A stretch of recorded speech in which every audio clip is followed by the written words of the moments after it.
इसहाक जमादार, उर्दू शाळा नंबर 3, इस्लामपूर. नमस्कार, मी सावित्री बोलते. ओळखलं मला? हो, अगदी बरोबर ओळखलं. जिला तुम्ही इतिहासातील क्रांतिज्योती, महाराष्ट्रातील पहिली स्त्री शिक्षिका म्हणून ओळखता, ती सावित्रीबाई फुले आज तुमच्या समोर उभी आहे.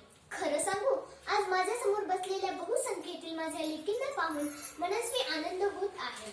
ज्योतिराव आणि मी, आम्ही दोघांनी लाभलेल्या शिक्षणाचा या छोटेशा रोपट्याच्या विशाल वटवृक्षात झाले रूपांतर पाहून जीवन कृतार्थ झाल्यासारखे वाटते.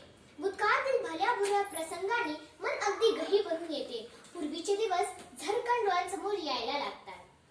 मातीच्या मडक्याला सुंदर आकार देणाऱ्या कुंभाराप्रमाणे ज्योतिबा सदैव सोबत राहिले आणि तेथूनच पुढे आम्ही 1848 ला पुण्यातील बुधवार पेठेतील भिडेवाड्यात मुलींसाठी पहिली शाळा सुरू केली.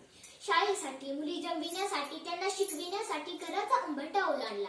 रस्त्यावर उभी असणारी मंडळी अडवायची, शाळेत जाता येऊ नये म्हणून अंगावर शेणही मारायची. खूप वाईट वाटायचे, पण मी डगमगले नाही. मी नेटाने उभी राहिले, पुन्हा कधीच न डगमगण्यासाठी. परीक्षेतील अपयशाला भिवून मुले आत्महत्या करतात. हे कसलं शिक्षण? माझ्या शाळेत असं कधीच व्हायचं नाही. मग आज असं का व्हावं याचं जरा आत्मपरीक्षण करा, म्हणजे तुम्हाला कळेल तुम्ही कुठे चुकतात. आणि काय ग सख्यांनो, आज तुम्ही तुमचं शिक्षण तुमच्यापुरतंच बंदिस्त केलं. लाखो भगिनी दिवसागणिक कुठल्या ना कुठल्या अन्याय, अत्याचाराला बळी पडत आहे. आदिवासी जमातीतल्या व ग्रामीण भागातल्या लाखो करोडो मुला मुलींच्या शिक्षणाचा प्रश्न आजही उभा आहे. तुमच्या राज्यात आज मी काही वेगळंच पाहते. हुंडा पद्धती, हुंडाबळी, बलात्कार, खून, दरोडे, गुणहत्या, भ्रष्टाचार अशा एक ना कितीतरी समस्या आपल्या मनुष्यत्वाच्या अस्तित्वाला घेऊन पाहतायत. आणि छत्रपती शिवाजीराजे, फुले, शाहू, आंबेडकरांचे वारसदार असलेले आपण सर्व गप्प कसे? कोण सोडवणार ही युगांची क्रूर कोंडी?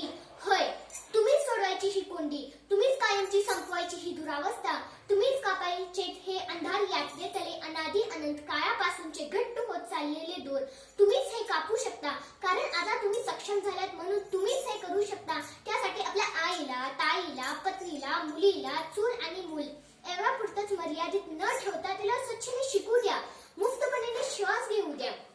ऐकायला सगळं छान वाटते नाही, पण मला तुमच्याकडून नुसतं ऐकायचं नाही, तर ते अवतरताना माझ्या डोळ्यांनी बघायचंय. चला, येते मी. ज्योतिराव मला बोलवत आहेत. धन्यवाद.